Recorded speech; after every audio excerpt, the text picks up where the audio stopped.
Bom dia a todos, senhores e senhoras. Obrigado pelo prazer, pela honra de poder falar-lhes. Soube que o Salim Matar, na apresentação dele, já trouxe uma visão assim pessimista do Brasil. Então, a gente teve uma reunião uma vez que estava eu, ele e o Hélio Beltrão, um amigo nosso, e a gente até olhava para o Hélio e falava, por favor, fale mais, porque se ficar só eu e Salim, a gente fica meio deprimido ao falar das mazelas do país. Então, eu tentarei não trazer assim, uma visão tão pessimista. Eu estou muito preocupado com os rumos do país, mas isso, ao mesmo tempo, significa oportunidade também. Quer dizer, tem várias coisas que, se a gente conseguir mudar o rumo, acho que o Brasil é, sem dúvida nenhuma, um país com incríveis potenciais de valores.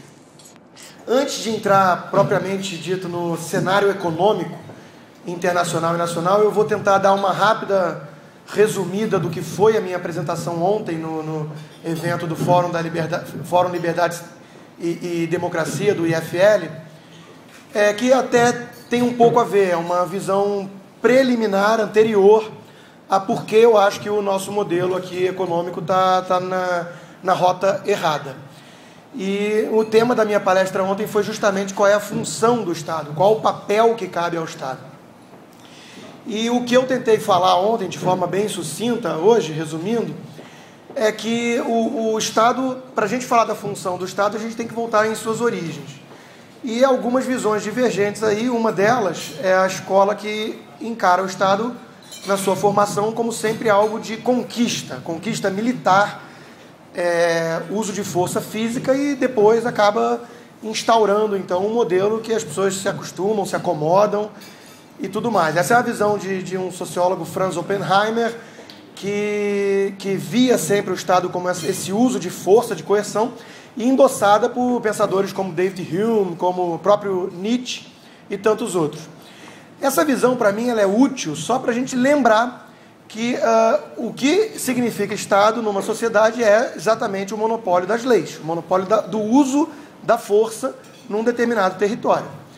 E a separação, então, que esse pensador, Franz Oppenheimer, fazia, é que existem duas vias para a gente resolver problemas numa sociedade, basicamente. A via política e a via econômica, que ele chamava. A via política, ela vai ser sempre essa via que, no final do dia, resultará, então, na aplicação de uma lei de uso de força para impor determinada regra que foi decidida num processo tal a todos os habitantes daquela sociedade. Já a via econômica é a via das trocas voluntárias. É a via que nós economistas chamamos de mercado, que é uma coisa que não tem uma construção deliberada de cima para baixo, que com base numa canetada surgiu. É uma formação, algo muito mais espontâneo, como chamava o economista Hayek, que é uma ordem espontânea, quer dizer, algo que surge ao decorrer do tempo, por tentativa e erro. E, para usar a metáfora de Adam Smith, então, guiado como se fosse por uma mão invisível, os indivíduos interagindo de forma livre nesse tal mercado, que é um processo de grande cooperação, acabam produzindo o bem geral, acabam produzindo resultados satisfatórios para a grande maioria. A grande frase do Adam Smith, para resumir isso, é que não esperamos da benevolência do açougueiro a carne na nossa mesa de jantar. Ele, atendendo os seus próprios interesses, acaba tendo que nos atender também nesse processo de cooperação que envolve a todos. Só que, se fosse tão simples assim, então a gente poderia até mesmo abrir mão do Estado, né? Se tudo é tão melhor nas trocas voluntárias, por que então ter o processo de coerção, de uso de força? E aí o problema que surge, e surgiu sempre, é que o ser humano não é um anjo, um sujeito abnegado, altruísta, que vai sempre respeitar as regras e essa interação livre.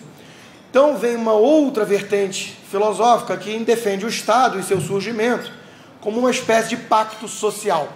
Então ele surge para justamente com a sua primeira função básica, que é garantir a propriedade privada desses indivíduos e essas trocas voluntárias, garantir a segurança na sociedade para que todos possam exercer suas preferências. Essa é a visão de Locke, por exemplo, e que foi tão influente para os pais fundadores dos Estados Unidos, que lá no DNA dos Estados Unidos tem essa visão de que a função básica do Estado é justamente essa, preservar as liberdades individuais. Isso é muito importante, e aí um dos pais fundadores, o Thomas Paine, resume de forma muito interessante que ele chama então o Estado de um mal necessário. E por que eu acho importante a gente tocar nisso?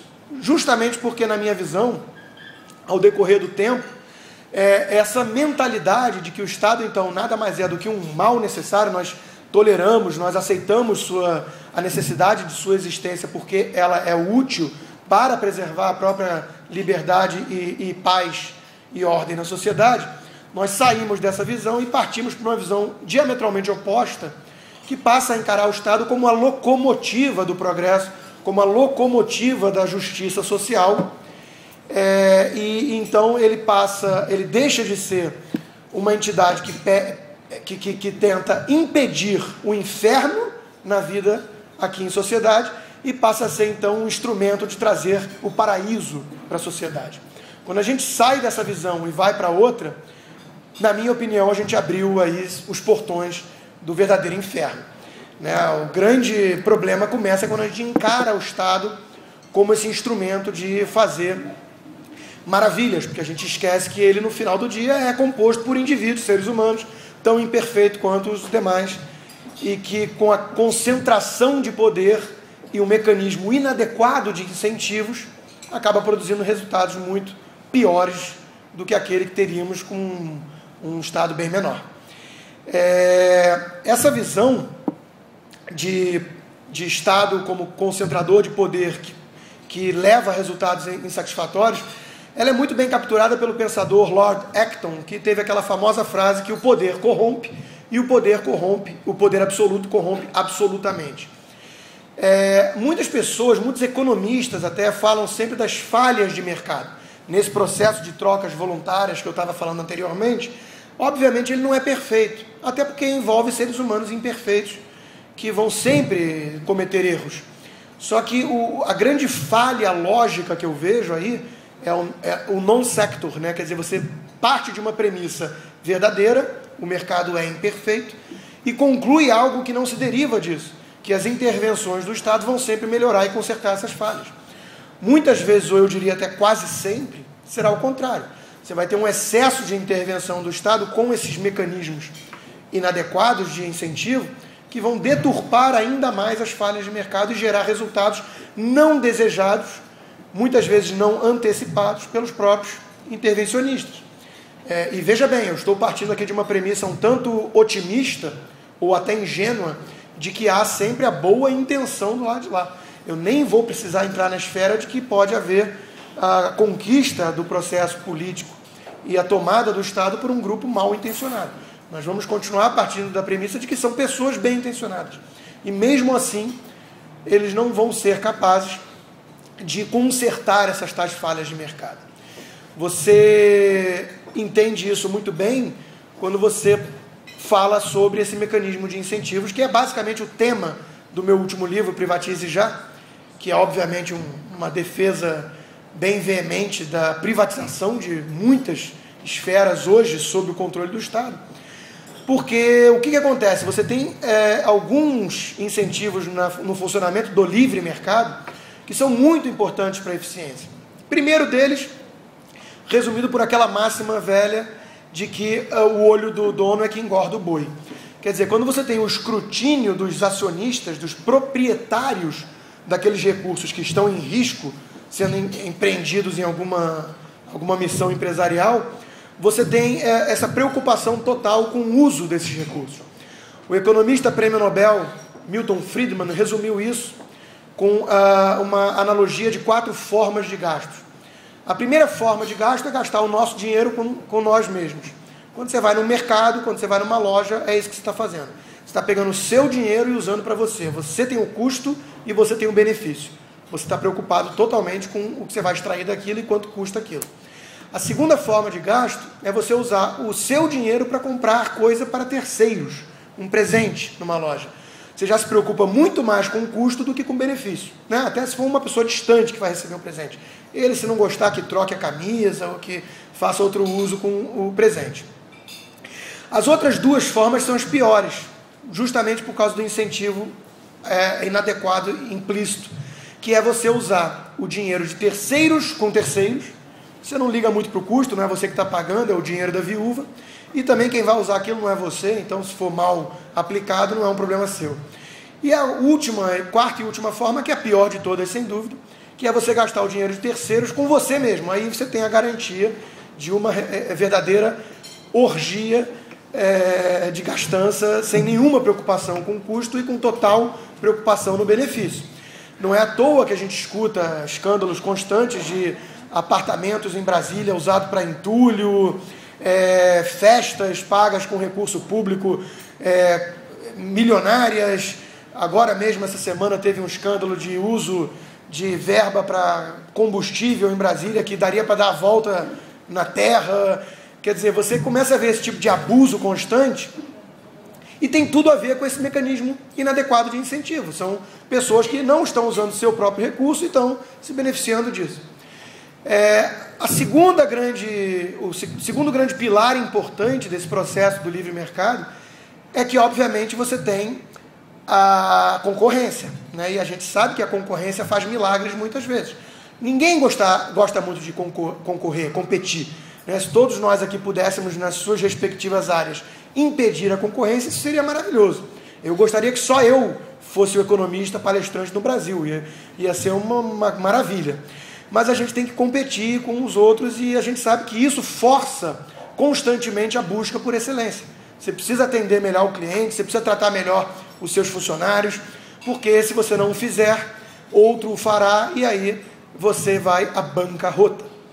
Já temos aí o terceiro pilar importante do mercado vis-à-vis o Estado, que é a possibilidade de ir à falência. Isso é uma força, uma pressão sem igual em qualquer empresa. Se você errar, se você tomar as medidas equivocadas, você vai pagar com isso e você vai à bancarrota. Se o Estado toma medidas equivocadas, ele vai lá e injeta mais capital nas empresas e as estatais nunca vão à falência. O Estado nunca pode quebrar, ele pode quebrar a nação. Então, quando você começa a entender isso tudo, você compreende que você sair de uma premissa verdadeira, repito, de que o mercado é falho. O processo não vai gerar perfeição. Não existe modelo perfeito em sociedades de seres humanos imperfeitos. Mas quando você sai disso e conclui que o intervencionismo, assumido quase que como de burocratas e políticos clarividentes, onipotentes, que fossem consertar todos esses problemas, você está cometendo essa falha lógica que é muito preocupante, porque você está gerando uma concentração indevida de poder num mecanismo decisório totalmente equivocado. Por fim, você acaba distorcendo os próprios incentivos no funcionamento do mercado, que é o modelo do capitalismo de Estado, que a gente chama, capitalismo de compadrio, né? Crony capitalism, tem até o termo em inglês, porque isso também é um mal lá, nos Estados Unidos, na Inglaterra, que é você desvirtuar totalmente o foco das empresas. Quando você tem esse processo de livre mercado, você tem as empresas focadas o tempo todo em estar... Aliás, o quarto pilar que faltou falar, você tem as empresas o tempo todo focadas em premiar o acerto e punir a incompetência dentro da sua própria empresa, que a gente chama de meritocracia, também ausente no Estado. E quando você tem muito poder concentrado na esfera estatal, principalmente federal, quer dizer, é muito poder concentrado ainda por cima numa esfera só de governo, você faz o que com as empresas? Você faz com que, em vez delas focarem na sua produtividade, na sua eficiência, elas passem a investir em lobby. Porque se elas caírem nas graças de algum burocrata ou político, elas conseguem uma canetada toda poderosa que sela o destino de um setor inteiro. Então você vê essa pressão por lobby o tempo todo, onde você luta por subsídios do BNDES, onde você luta por protecionismo comercial que impede aquela chata e incômoda concorrência. Basta citar que o setor automotivo, por exemplo, no Brasil, até hoje goza de várias barreiras à concorrência com o argumento de indústria infante. é a infância mais longeva que eu conheço, tem 70 anos de infância. Aquele personagem Benjamin Button, né, nasceu velho, porque é impressionante até hoje colar esse tipo de discurso. E quem paga o preço somos nós, enquanto consumidores, enquanto trabalhadores, porque não há garantia melhor para o próprio trabalhador do que a concorrência entre patrões, entre empregadores. Isso é a melhor garantia que tem. O melhor programa social que existe é o emprego. Então, nada melhor do que empresários competindo por você. Né? Quando você tem poucos contratantes, isso é a pior coisa do mundo. E aí as pessoas acham no Brasil que resolve esse problema de falta de produtividade, de mercados fechados, protegidos, com leis trabalhistas, com conquistas trabalhistas na base da canetada. O resultado disso é jogar na informalidade 1/3 quase da mão de obra. Então, quer dizer, novamente, você vai com boas intenções, não vou questionar as intenções. A PEC das domésticas, tudo bem intencionado. Só que você vai produzindo realmente aberrações, né, que vão penalizando muitas vezes aqueles que deveriam ser ajudados por essas medidas. Os mais pobres, inclusive, pagam um preço ainda maior. Porque quando você coloca tantas conquistas trabalhistas, e esses conquistas aqui entre aspas, por favor, você acaba fazendo o quê? Encarecendo o valor do trabalho de forma artificial, que obviamente a empresa vai jogar na conta final de quanto ela pode pagar, quanto ela está disposta a pagar, dada a produtividade do trabalho, e você vai jogar então para a marginalidade justamente aquelas pessoas menos experientes e menos produtivas. Quando você coloca um salário mínimo alto, 13º, 14º, férias remuneradas, encargos trabalhistas que dobram o custo do trabalhador, você está justamente penalizando as pessoas mais humildes, os mais jovens, que chegam no trabalho com menos experiência, e por aí vai. Então, foi mais ou menos essa a minha apresentação ontem, mostrando que, obviamente, no Brasil, quando a gente fala do ponto de vista teórico sobre isso, fica meio claro para todo mundo, né, que o Brasil está na contramão desse modelo que seria o ideal, ou pelo menos o mais eficiente. Nós temos no Brasil uma hipertrofia estatal, né? O Estado ele se mete em tudo, e não só ele se mete em tudo, como ele tem uma concentração de poder na esfera federal enorme. Porque quando você entende que esse poder corrompe, né, e que o mecanismo de incentivos é inadequado, uma das consequências, um dos corolários disso, é que você precisa então descentralizar o poder.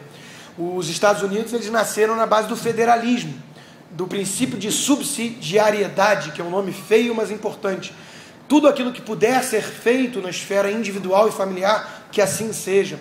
O que não puder passa para a esfera de cima, o condomínio, o bairro, o município, depois o Estado, e por fim, aquilo que não couber a nenhuma dessas esferas ficará a cargo do governo federal. Aqui no Brasil é o contrário, o governo federal decide como é que o pãozinho francês vai ser vendido, qual o formato da tomada e tudo mais, né? Ele se mete em tudo, na economia e na vida dos cidadãos, porque isso é uma outra coisa importante. Eu sou economista, mas economista às vezes fala muito só de economia, e nós temos que prezar a liberdade do indivíduo, do cidadão. Nós não somos súditos de Brasília, nós somos indivíduos e cidadãos. O paternalismo no Brasil é muito grande. Essa visão de que cabe ao Estado nos proteger de nós mesmos, né, como se nós fôssemos crianças indefesas, mentecaptos que precisam da tutela desses pais, né, preocupados e abnegados lá na distante Brasília. Isso é muito pernicioso, muito nefasto, muito perigoso para as liberdades. Então, enfim, o Brasil vai à contramão desse modelo ideal defendido pelos liberais. Entrando agora na esfera econômica, a minha visão, dado que o Brasil tem esse modelo todo, e dado que isso não mudou nos últimos anos, muito pelo contrário, não melhorou, deixa eu refrasear, ele mudou para pior nos últimos anos, nós tivemos um clima de euforia que me parece não justificável. Então vamos tentar procurar as causas desse fenômeno que colocou o Brasil, né, como um modelo para muitos outros países, inclusive, e gerou esse grau de atração, né, de euforia até de muitos investidores lá fora. Vamos tentar explicar esse fenômeno então, já que a gente não consegue muito explicar isso por mudanças estruturais dentro do próprio país. E a minha explicação para esse quadro, ela passa basicamente por dois pilares importantes externos e dois pilares secundários internos. O primeiro pilar externo chama-se custo de capital. Voltando um pouco na história de forma bem resumida, os Estados Unidos viveram lá a euforia com tecnologia, gerou lá aquela bolha do Nasdaq e tudo mais, estoura a bolha em 2000, 2001, e a reação do Banco Central, até mesmo com a demanda de muitos economistas renomados, prêmio Nobel, como foi o caso do Paul Krugman, era pedir uma nova bolha no setor imobiliário para poder não deixar que a economia vivesse uma recessão, uma fase de ajuste doloroso. O Fed, que é o Banco Central americano, inundou os mercados com estímulos monetários, jogou a taxa de juros para 1% por um longo período e, às vezes, a gente tem que tomar cuidado com aquilo que a gente deseja. Ele conseguiu ajudar, pelo menos, a fomentar uma bolha imobiliária.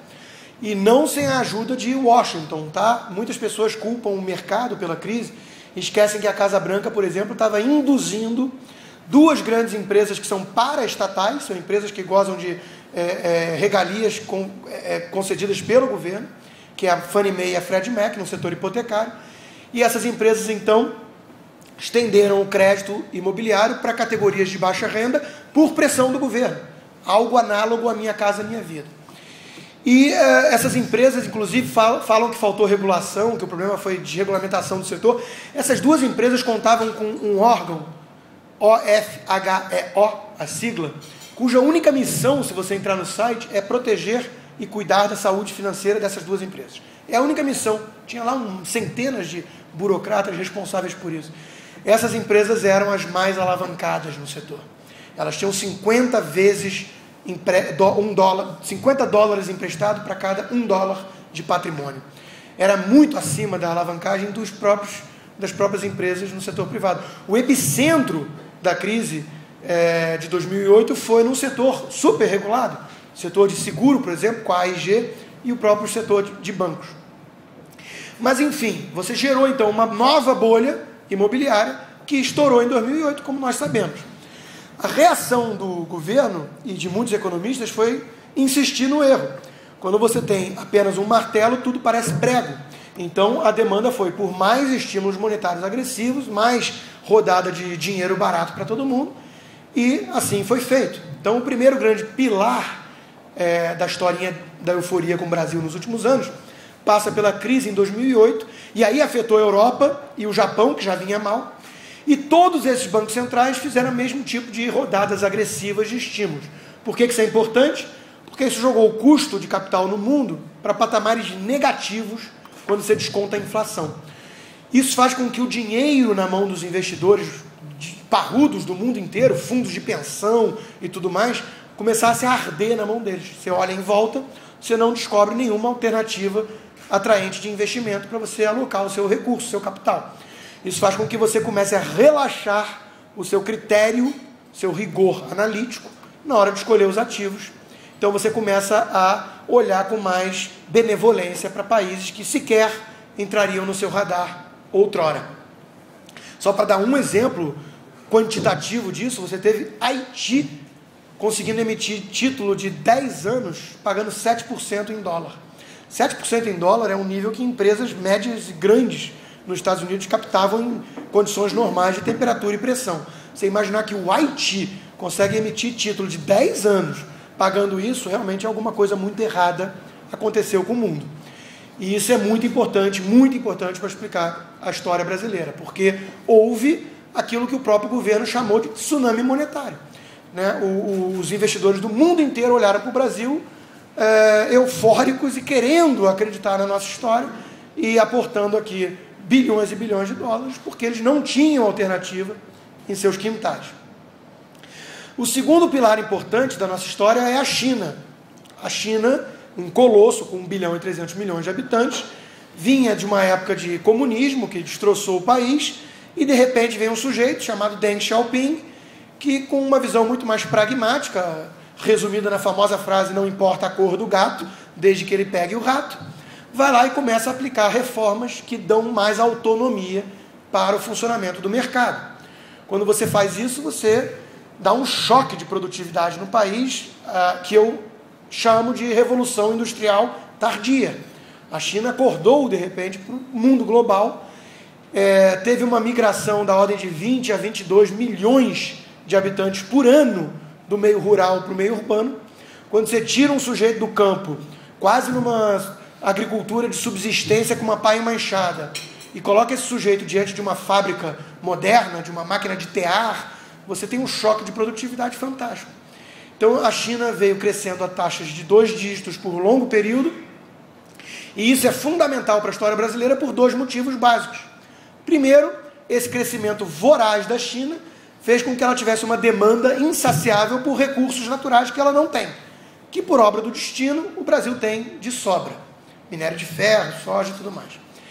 E segundo, porque a própria exportação de deflação da China, ou seja, ela jogando no mercado global produtos manufaturados a preços muito menores, porque ela tinha essa condição de produtividade, ainda mais em coisas intensivas, em trabalho, em capital humano, fez com que os índices de inflação dos países desenvolvidos não subissem tanto. Você tem uma pressão deflacionária vindo de fora.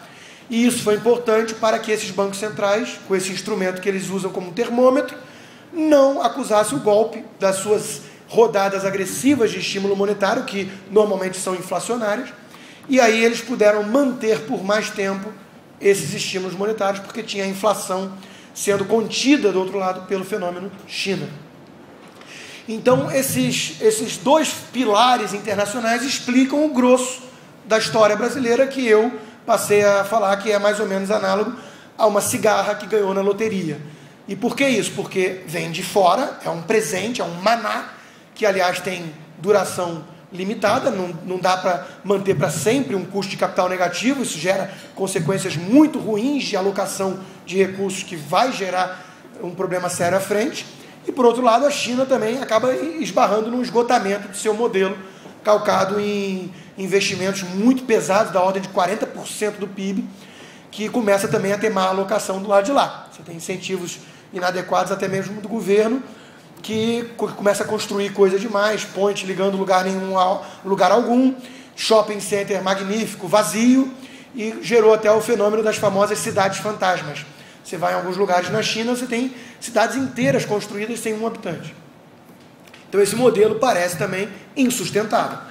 Mas foi uma loteria que o Brasil tirou e não soube aproveitar. Ele pegou essa janela incrível de vento de fora, nunca antes na história deste país tivemos um cenário tão benigno para nós, e nós perdemos a oportunidade de, com isso, fazer o dever de casa e ajeitar, então, a nossa economia para ter um voo sustentável de águia. Nós, uma vez mais, ficamos naqueles voos de galinha, sempre barulhentos, com baixa altitude e tudo mais. Os 2 pilares domésticos da historinha também encontram-se em xeque.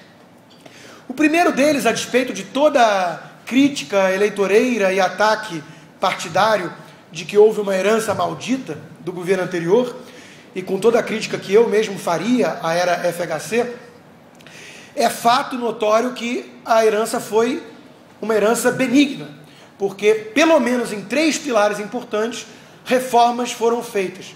A primeira delas, a lei de responsabilidade fiscal. Nada mais nada menos do que qualquer administrador de domiciliar entende, não pode gastar mais do que arrecada. Isso era uma coisa que não era compreendida no Brasil antes. O segundo pilar importante foi a meta de inflação, com um Banco Central autônomo perseguindo essa meta de inflação. O Banco Central no Brasil não é independente, ele não goza de independência legal, com mandato estabelecido por Congresso, como são nos outros países desenvolvidos. Ele ainda é um Banco Central que é um braço político. Mas, justiça seja feita, na era FHC, ele blindou com um quadro técnico o seu Banco Central e com uma autonomia operacional importante para perseguir aquela meta de inflação, que no primeiro mandato do ex-presidente Lula também foi mantido. E o terceiro pilar importante foi o câmbio flutuante, que é um preço fundamental para uma economia, que tem que ser definido por uma oferta e demanda dos agentes. E era um câmbio fixo, e acabou flutuando no final do governo Fernando Henrique, muito menos por convicção e muito mais por pressão, até mesmo de reservas irem se esvaindo, por pressão do mercado. Mas esse foi um pilar doméstico importante porque ajeitou a fotografia macroeconômica do Brasil. Então, quando vem essa mudança de cenário, o Brasil realmente se destaca na foto. Ele está mais bonito que outros países na foto. O Paulo Guedes fez uma metáfora uma vez engraçada disso, que é o seguinte: quando os países desenvolvidos estavam entrando na sua era de euforia artificial, né, de bebedeira produzida pela injeção de liquidez dos bancos centrais, o Brasil era aquele sujeito que estava voltando da reabilitação, né, do Alcoólatras Anônimos. Então, realmente, ele foi pego no contrapé de forma um pouco mais sóbria. Isso foi importante para o nosso pilar doméstico. E o segundo pilar doméstico, que também está em xeque, ele tem prazo de validade, mas foi importante, é o tal bônus demográfico. O que é isso? O Brasil é um país jovem. O Brasil é um país que tem uma pirâmide ainda em forma de pirâmide, enquanto que outros países estão cada vez mais em forma de barril, em forma de retângulo. E isso é muito importante porque, primeiro, tem a entrada de vários jovens no mercado de trabalho, que possibilitam um crescimento do país sem pressionar a inflação e coisas do tipo. E segundo, porque o sistema previdenciário no mundo inteiro, com algumas raras e honrosas exceções, é um modelo de pirâmide, é um modelo de esquema Ponzi, onde os novos entrantes vão pagando a conta dos saintes. Não é um modelo de capitalização individual que você poupou ao longo da vida, investiu em ativos que vão gerar retorno para pagar a aposentadoria, não é nada disso. É um modelo de pirâmide. Amway, esse Telex aí que teve, é um esquema de fraude, na minha opinião, de pirâmide. Isso, quando você tem um envelhecimento da população, como é o caso da Europa, gera um problema explosivo nas contas públicas. O Brasil ainda tem uma janela de oportunidade, só que isso está acabando. Agora mesmo a gente viu aí as pesquisas do IBGE apontando o envelhecimento à frente da população brasileira, que vai gerar um passivo gigantesco se nada for feito. Só para a gente dar a ordem de grandeza do tamanho do problema, o Brasil hoje já é um espelho dos Estados Unidos. O Brasil hoje tem 6% de idosos sobre população total, o que é baixo, e gasta 12 a 13% do PIB com o sistema de previdência. Os Estados Unidos tem 12 a 13% de idosos sobre o total da população e gasta 6% do PIB com o pagamento de previdência. Imagina quando o Brasil tiver 12% de idosos sobre o total. A conta não fecha, é uma bomba relógio, é um acidente à espera de acontecer, fazendo tic-tac cada vez mais rápido. Então, se nada for feito, isso vai explodir. Agora, que político vai mexer num vespeiro desses se não vai estourar no seu colo? Aí volta lá o problema de mecanismos de incentivos inadequados. Todos vão jogando para frente, empurrando com a barriga, porque vai estourar em outro governo. A diferença, em parênteses, só a diferença que o Churchill fazia de estadista para populista, é que o populista pensa sempre nas próximas eleições e o estadista é aquele que pensa nas próximas gerações. A gente sabe que a coisa que mais está em falta no Brasil e, quiçá, no mundo, é estadista. Liderança que realmente pague um preço de um sacrifício pessoal até para poder consertar ou ajudar a colocar no trilho, né, o seu país. Então, o resumo dessa história toda vou pegar aqui, vou aproveitar, como eu acredito em direito de propriedade intelectual, vou pegar aqui, conversando ontem à noite com o William Ling, que está aqui, ele fez uma metáfora que resume tudo isso, né, o poder de síntese interessante. Há coisa de meses atrás ficou claro que o trem da economia brasileira descarrilhou. O trem descarrilhou. Esse cenário externo não é mais o mesmo, tudo isso está colocado em xeque e ficou meio que evidente, caiu a ficha para quase todo mundo, menos para o pessoal do governo, que o trem descarrilhou. Ele não tombou ainda, ele ainda não é aquele trem lá do acidente que a gente viu, mas ele descarrilhou. Então ele ainda pode ser colocado de volta nos trilhos. Isso vai exigir mudanças de rumo, muitas vezes com um certo sofrimento, né? No pain, no gain.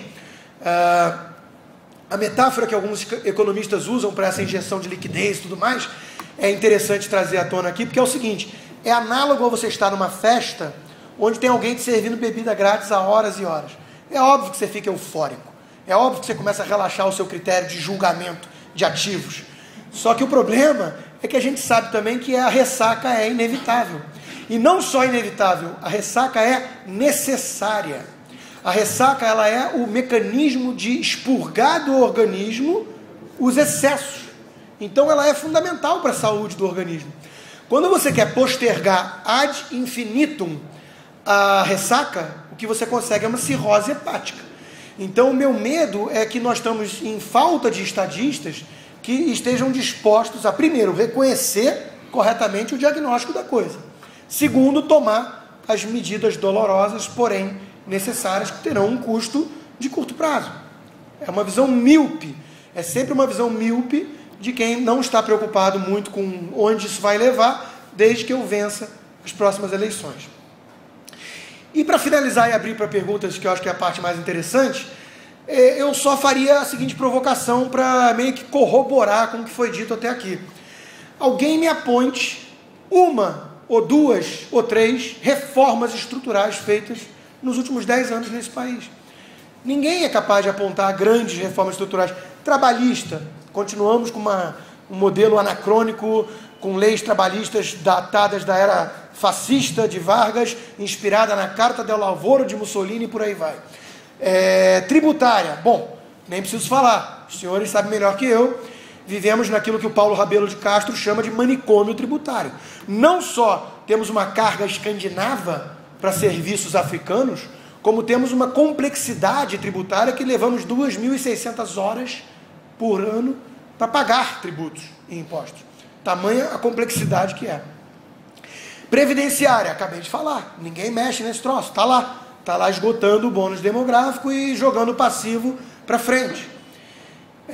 Então nenhuma reforma importante foi feita. Nosso grande gargalo do custo Brasil, infraestrutura.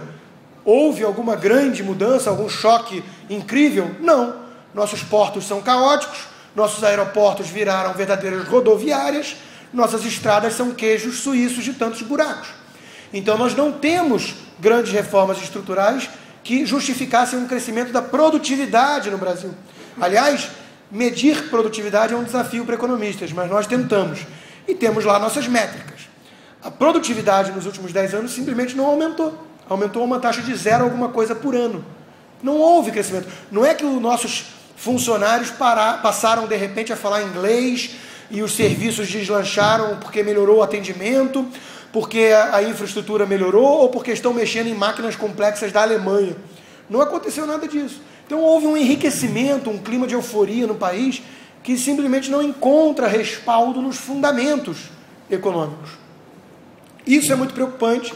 Eu prometi não tentar não deprimi-los muito, acho que eu não consegui, mas a palavra crise na China, o William me corrija se eu estiver errado, é feita por 2 caracteres, que um deles quer dizer perigo, mas o outro quer dizer oportunidade. Então toda crise abre espaço para dialogar e debater questões fundamentais que muitas vezes são mascaradas ou são jogadas para debaixo do tapete quando está justamente na fase da bonança, né? Que é a famosa metáfora do La Fontaine, a fábula de que a cigarra não está preocupada com a chegada do inverno. Ela acha que o verão vai durar para sempre. Como está ficando meio claro para todo mundo que o inverno está logo ali, eu acho que isso tem um lado positivo de trazer todo mundo para um debate de que é preciso refazer os rumos do país, e isso acho que está acontecendo. Nós já temos aí um clima propício para alternativas, para pessoas que tragam uma visão diferente de mundo ou de país. Ainda de forma tímida, porque a gente bate de frente com a mentalidade do Brasil. E aí eu volto para encerrar com a minha palestra de ontem e que eu resumi hoje. A mentalidade no Brasil é uma mentalidade estatizante. As pessoas olham para o governo como um Messias Salvador, como essa coisa, essa entidade abstrata, como dizia o economista francês Bastiat, é a grande ficção a qual todo mundo quer viver à custa de todo mundo. Então, o Estado passa a ser visto como o Deus laico da era moderna. Enquanto que o empresário, aquele que gera riqueza, o empreendedor, esse é visto como explorador. As novelas são sempre os piores personagens.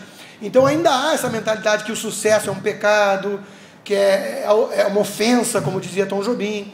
Então, nós precisamos atacar o plano das ideias também.